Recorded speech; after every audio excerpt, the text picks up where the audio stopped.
조갑제TV 시청자 여러분 안녕하십니까. 2020년 12월 25일 새벽 2시 9분입니다. 대한민국을 사랑하시는 시청자 여러분, 특히 해외 동포 여러분, 오늘 크리스마스 날을 맞아서 정말 근사한 선물을 이 산타클로스 판사가 전해주었습니다. 서울행정법원 홍순욱 부장판사가 윤석열 총장의 손을 들어주었습니다.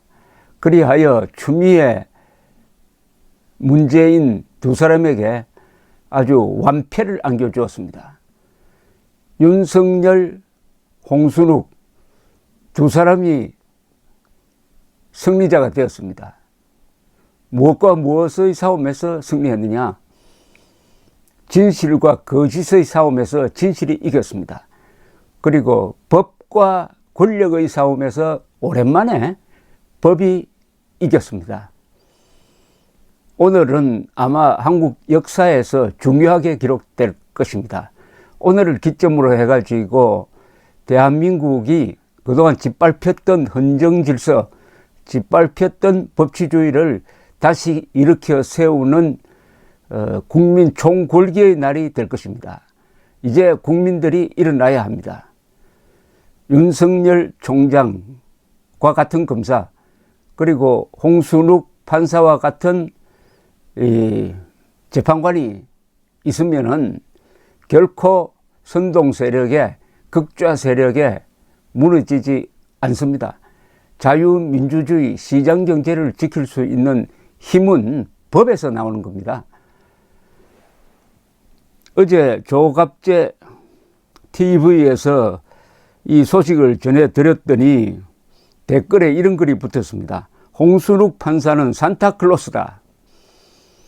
최고의 성탄절 선물이다. 홍순욱 판사를 낳으신 어머니에게 감사한다. 이런 댓글이 달렸고, 정말 오랜만에 모든 국민들이 남녀노소 이념을 넘어서 상식 있는 사람들은 다 박수를 보냈습니다. 이게 힘입니다. 권력이 강한 것 같지만은 민심을 이길 수는 없습니다. 국민을 이기는 권력이 없다는 것은 민주주의 국가에서는 통하는 말이거든요. 그동안 1년 동안 이 권력을 전횡하는 이 극좌 운동권 세력이 법을 지키려는 윤석열 총장을 겨냥해가지고 온갖 방법으로 몰아세웠습니다. 조국을 앞세우다가 안 되니까 추미애를 앞세우고, 추미애를 앞세우다 안 되니까 문재인 대통령이 전면에 나오고, 그 선동 세력, KBS, MBC 같은 선동 세력 동원하고, 그 다음에 국회의 다수를 차지한 집권 여당이 나오고, 그리고 도저히 폐륜의 극치를 보이는 사람들을 중용해가지고 윤석열 몰아내기에 1년을 소비했으나, 그러나 법이라는 장벽에 부딪혔습니다. 이틀 전에는 정경심 교수 재판이 있었고 1심 선고량이 징역 4년에 그리고 벌금이 5억 원이나 되고 법정 구속되었습니다. 조국 전 장관의 재판도 아마 아주 엄정하게 나올 가능성이 많습니다. 잇따라서 홍순욱 판사의 역사적 결정이 있었습니다.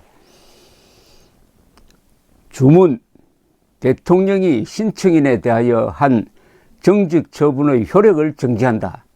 이게 어젯밤에 결정물입니다. 여기서 신청인은 윤석열입니다. 대통령 문재인이 윤석열 총장에 대하여 한 정직 처분의 효력을 정지한다. 헌정사상 검찰총장이 대통령을 상대로 소송을 제기한 것도 처음이지만은 그 소송에서 약자인 총장 손을 들어준 것은 더욱 역사적 의미가 있고, 그런 점에서 홍순욱 부장판사의 배짱과 용기를 칭찬하지 않을 수가 없습니다. 법원은 지난 16일 추미애 법무장관의 제청으로 윤 총장의 징계를 제거한 문재인 대통령의 결정을 8일 만에 뒤집은 겁니다. 윤 총장은 즉시 헌법 정신과 법치주의 그리고 상식을 지키기 위해 최선을 다하겠다는 입장을 밝히고 내일 출근해가지고 바로 현안 업무를 점검한다고 합니다. 홍 부장 판사는 윤 총장 정직 처분의 효력을 징계 취소 청구 1심의 판결 선고일로부터 30일이 되는 날까지 중지한다고 밝혔는데 이건 딱 상당히 법률 용어라서 이해하기 어렵겠지만은 지금 본안소송이 들어가 있기 때문에 본안소송 선고일로부터 30일이 지난 날까지 중지한다고 했는데 이 본안소송은 오래 걸립니다. 따라서 이번 이 판결은 뒤집기가 어렵습니다. 물론 항고를 할 수가 있습니다. 법무부가. 그러나 이 항고, 가처분 신청에 대한 항고는 재판이 오래 걸린다고 합니다. 그래서 아마 임기 전에 그 판단이 나올 가능성이 좀 희박하고 나오더라도 이미 내려진 이 판단을 뒤집어 엎기는 거의 불가능하다고 생각됩니다. 이 홍 부장 판사가 가처분 사건으로는 이례적으로 2번의 신문기일을 가졌을 때 이런 역사적 결정이 나오겠구나 하는 예상을 하는 법조인들이 많았습니다. 홍순욱 부장판사는 이번 사건의 경우 집행정지가 본안소송에 가깝다면서 윤 총장과 법무부 측에 윤 총장의 징계 사유, 그 내용 및 법리, 징계 절차까지 세세히 물었다고 합니다. 법원이 2번의 집행정지 소송에서 모두 윤 총장의 선을 들어준 것은 여권의 윤석열 찍어내기를 위법한 것으로 보았다는 의미입니다. 법리 절차 그리고 사실관계에서 추미애 측이 워낙 무리를 많이 했다는 이야기죠. 그러니까 홍순욱 부장판사도 어떤 면에서는 마음 편하게 이런 결정을 내렸을 것이라고 봅니다. 워낙 그 절차에서 하자가 많고 그리고 징계 사유로 내놓은 것이 아주 허접한 것이고 사실에 근거하지 않고 증거 능력도 없다고 판단한 것 아니겠습니까? 윤 총장 측 변호인인 이완규 변호사는 어제 최후 진술에서 재판부에 법치주의가 무엇인지를 묻는 역사적 사건이므로 현명한 판단을 바란다고 했습니다. 이 변호사는 중앙일보와의 통화에서 윤 총장의 직무 복귀를 위해 할 수 있는 모든 것을 했다. 후회가 없다고 말했다고 합니다. 한편 동아일보가 정리한 이번 윤 총장 승소의 배경이 되는 논리는 대충 이렇습니다. 재판부는 우선 징계위원회의 의결 과정에 하자가 있으며 회복하기 어려운 손해를 예방하기 위해 징계 처분은 정지함이 맞다고 밝혔다고 합니다. 재판부는 윤 총장에 대한 정직 2개월 처분으로 인해 발생하는 회복할 수 없는 손해가 징계 효력을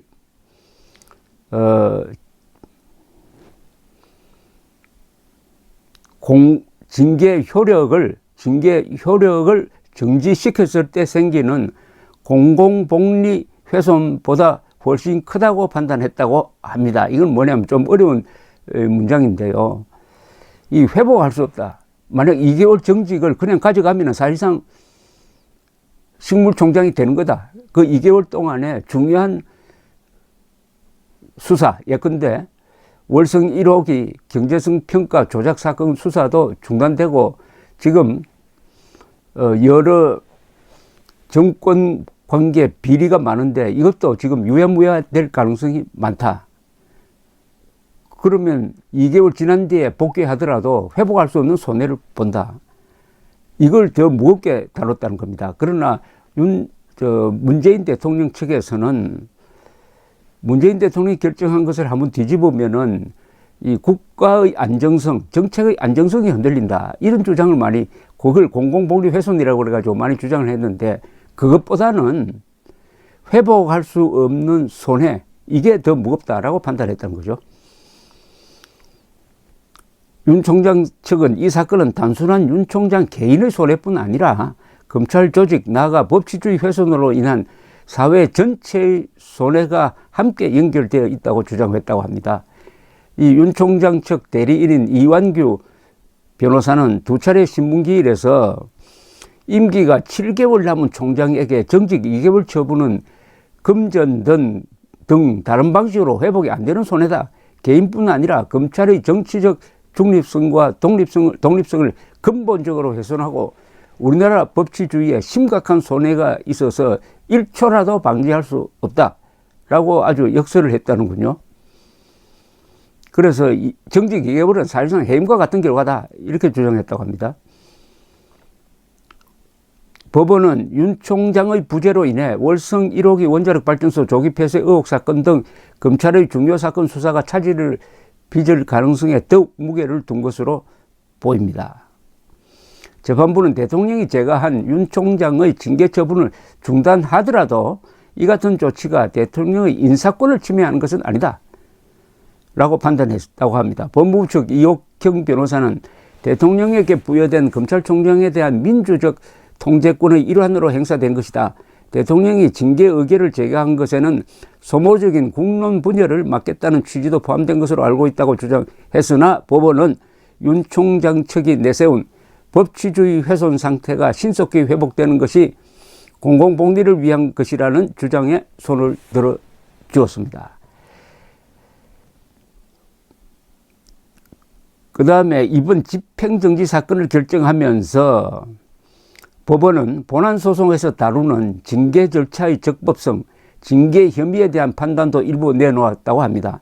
징계위 과정에서 윤 총장에게 최종 변론 기회가 실질적으로 부여되지 않았고 회피 사유가 있는 징계위원의 징계심의 참여 등 중대한 절차적 하자가 발생하여 윤 총장의 방어권이 충분히 보장되지 못했다라는 판단을 했다는 거죠.